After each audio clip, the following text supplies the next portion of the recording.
Okay, let's try this again. One more again. Alright, so I left off with blue people and people acting stupid. There's a lot of stuff, people are commenting on that don't make any sense. Let me see.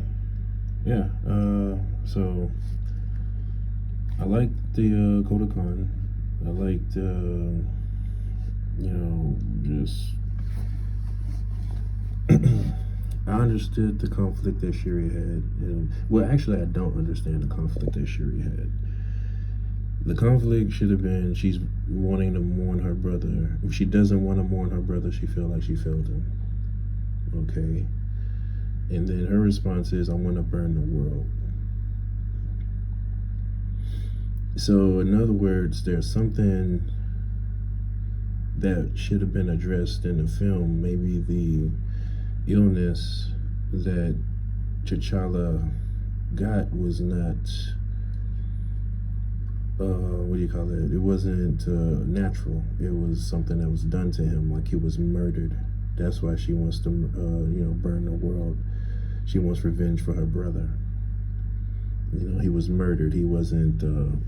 He just wasn't. He just didn't get sick and died. It was again something that was done to him. Maybe. Maybe he. I don't know. It's something. Is something that they probably should have fleshed out more. Maybe they'll flesh out in a later project. But Shuri's motivations for me didn't make any sense. For her to go from, like, it makes sense, being sad and then wanting to lash out because you don't know how to deal with these feelings. But it doesn't make sense as to go from the happy-go-lucky Shuri to the Shuri we have in the film. I mean, because from the very beginning, it's like, I want to burn the world. Okay, why do you want to burn the world? Because T'Challa's gone? Like, how did he die? Like, what's going on? Well, he suffered in silence and nobody, it's like maybe the Avengers did something to him. They felt that she feels abandoned, that she wants to, because how you go from outreach to wanting to burn the world? Like, how do you even still continue the mission that T'Challa had in the world? Like, how are you going to really honor his memory? And then you're siding with Namor. It's like that, it doesn't make sense. It doesn't make it's kind of rushed to me. It's like, that's why, for me, it's like the film as a popcorn movie, it's not even a popcorn movie. You can't even call it a popcorn movie because it's so much that you have to unpack. First you go there, it's a beautiful film, it's done well. Choreography, stunts, CGI, CGI is okay. Everything, and lead the plot, the story, it's entertaining, and then, but when you really start getting into the nitty gritty, like, okay, why are you, because for future reference, like when something else happens down the line, are you going to explain this? Or are you just going to be like, poof, the magic dragon? Like, oh, yeah, it was Dr. Doom. It was Hydra. It was the U.S. government. It was this other government. It was the world powers or whatever. It's like, it's a lot of stuff that they touch on, but they don't expand on. And it's already a 3-hour movie. It's a 3-hour tribute, funeral procession, whatever you want to call it. And I'm not mad at that. I mean, I'm not mad at a single moment or dollar I spent watching this film. If anything, it makes me miss Chadwick that much more. And maybe that was the goal of the creator of the film. They just wanted to honor their friend. And then again, a lot of these what do you call it? A lot of these characters that was introduced in Black Panther, Okoye, Nakia, Shuri, it's, TBA if they're gonna be in another Black Panther or even a Wakanda-centered film.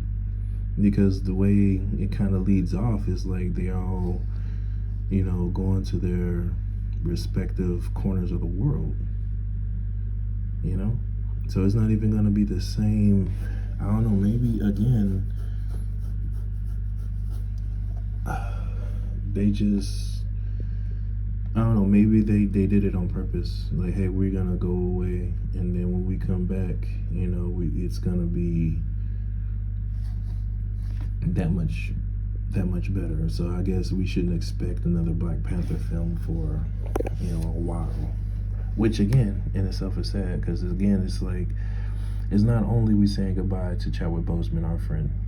We're saying goodbye to Black Panther. We're saying goodbye to T'Challa. And it's like, I don't know, it's not even, you can't even call it bittersweet, it's just like, it's just sad. It's just sadness. It's just sadness. It's like, you want to enjoy this film for what it is. But then when you leave and you think about it, the only way to see Chadwick again is to rewatch Black Panther, rewatch Endgame and Infinity War, rewatch Civil War. You really miss him, because even watching this film, there's a hole in this film. There's an empty space, there's a negative space in this film. It was Chadwick. It was like, hey, we miss T'Challa. Like, the screen screams at you, we miss T'Challa. And again, I'm not an emotional person, and I felt it. So it's like,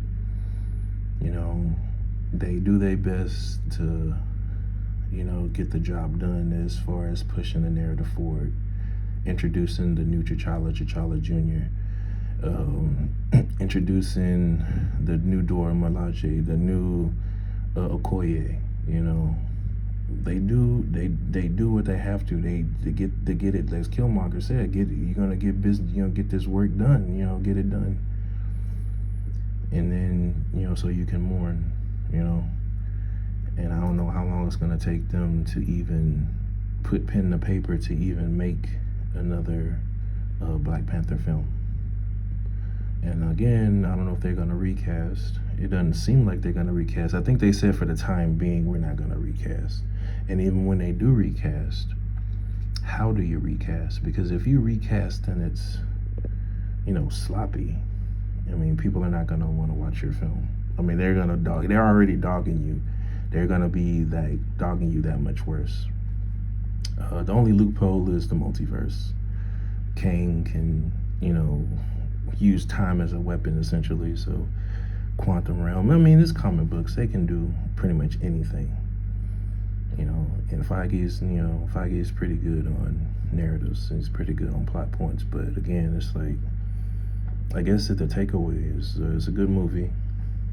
We miss T'Challa, we miss Chadwick, and there's really, I guess maybe the point is, there's nobody that can fill that role. Because even if you recast, they're gonna be looking at this guy doing these lines, and it's just not gonna hit. It's not gonna feel the same. Because even when you watch the behind the scenes or interviews, Chadwick put so much love and so much attention to detail into his portrayal of T'Challa. I was like, I don't think anybody can recreate it. So, I mean, again, you want to talk about recast. I mean, I don't know if you can recast. Maybe that was the point of this film. Like, you want to recast, there's no way we can recast, because he was just that good. That they made us believe that this character was real. And that's why everybody's hollering about, we want T'Challa, but they don't realize that even if you got T'Challa back, it's a recast, it still wouldn't be T'Challa. The best we could do is what we have done. Anyway.